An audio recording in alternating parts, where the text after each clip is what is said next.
ठाकुर जी को निवेदित कर देते हैं। नरसिंह मेहता जी के चरित्र में आता है कि एक बार नरसिंह मेहता के बेटे का ब्याह सुनिश्चित हो गया।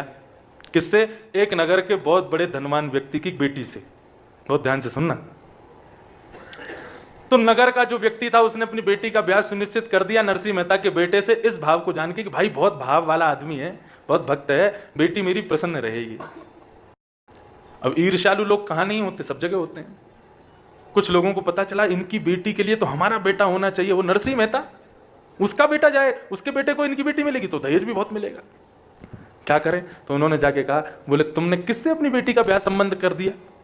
बोले क्यों? अरे वो ठाकुर जी के नाम पे ना जाने कितनी भीख मांगता है, कहां कहां जाके क्या क्या लूट के लिए आता है, और उसके यहाँ भगवान के भजन कीर्तन के बिना रोटी नहीं चलती, कई कई दिन तक तो भूखे रहते हैं। ऐसी स्थिति में तुम अपनी बेटी को भेज रहे हो?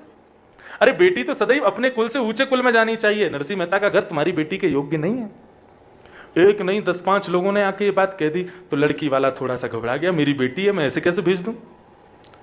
तो उन्होंने कहा क्या करना चाहिए? देखो ऐसे मना करना तो बहुत बुरा लगेगा, कल को हमारा भी बेटा है, उसकी कहीं शादी पक्की हुई और लड़की वालों ने मना कर दिया तो क्या करना चाहिए? तो बोले एक काम हो सकता है। बोले क्या? एक पत्र लिखो नरसिंह मेहता को। बोले क्या लिखें पत्र में? बोले पत्र में लिखना, महाराज आप अपने बेटे की बारात ऐसी लेके आना। कैसी लेके आना? उसमें 100 हाथी होने चाहिए और 200 घोड़े होने चाहिए, इतनी सोने की चेन पहने हुए लोग होने चाहिए बाराती, इतने लोगों के हाथ में हीरे के अंगूठी होनी चाहिए, ऐसे साज सज्जे से सजे हुए लोग होने चाहिए, इतने चिन्ह उठाने वाले होने चाहिए, इतने बैंड बाजे होने चाहिए। असंख्य बैंड बाजे लिख दिए उसमें। बोले वहाँ का भी बैंड बाजा बुला लेना, उधर का भी बुला लेना, 10, 15, 20 चलें, एक ही साथ में 10 गाने अलग अलग गावें, ऐसे बैंड बाजे लेके आना आदि आदि। और इतने लोगों से कम बारात नहीं होनी चाहिए, यदि हुई तो मेरी नाक कट जाएगी। यदि आप ये व्यवस्था कर सको तो अपने बेटा की बारात ले आना, नहीं कर सको तो बारात लेके मत आना, हमको कोई संकोच नहीं होगा, आपके बेटे के लिए अच्छा योग वर मिल जाएगा, मेरी नाक का सवाल है, ऐसी बारात ही लेके आना। बोले हाँ ये भेज दो नरसिंह मेहता को। नरसिंह मेहता देखते ही मना कर देगा कि महाराज मैं ब्याह नहीं कर पाऊंगा, क्यों? कर ही नहीं पाएगा इतनी व्यवस्था। उन्होंने कहा ठीक है। अब महाराज वो पत्र उसमें लपेट के और उस पर नरसिंह मेहता का एड्रेस डाल के नीचे जय श्री कृष्ण भेज दिया। नरसिंह मेहता के यहाँ जैसे पत्र आया, आके बोले अरे महाराज आपके लिए पत्र आया है। नरसिंह मेहता बोले कहाँ है पत्र? पत्र देखा, पत्र में ऊपर लिखा था जय श्री कृष्ण। बोले मेरा पत्र नहीं है, ठाकुर जी का पत्र है, मैं किसी का पत्र नहीं पढ़ूंगा। अरे दूसरे का पत्र नहीं पढ़ना चाहिए। पत्र उठा के ले गए, अपने ठाकुर जी के सामने धर दिया। बोले आपके लिए किसी ने पत्र भेजा, ऊपर जय श्री कृष्ण लिखा है, भगवान पढ़ लेना, मैं क्यों पढ़ूं आपका पत्र? पढ़ा ही नहीं नरसिंह मेहता ने। अब लड़की वाले सोचे कोई पत्र तो आया नहीं, कल परसों में ब्याह होने वाला है, क्या होगा कैसे होगा?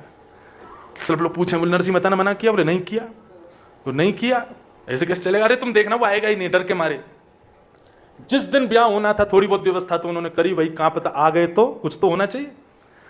इतने में ही दूर दूर से ढोल नगाड़ों की आवाज आ रही है और दूर से ही महाराज बैंड बाजों की आवाज आ रही है। किसी ने कहा, बोले महाराज आपकी कन्या की बारात आ रही है।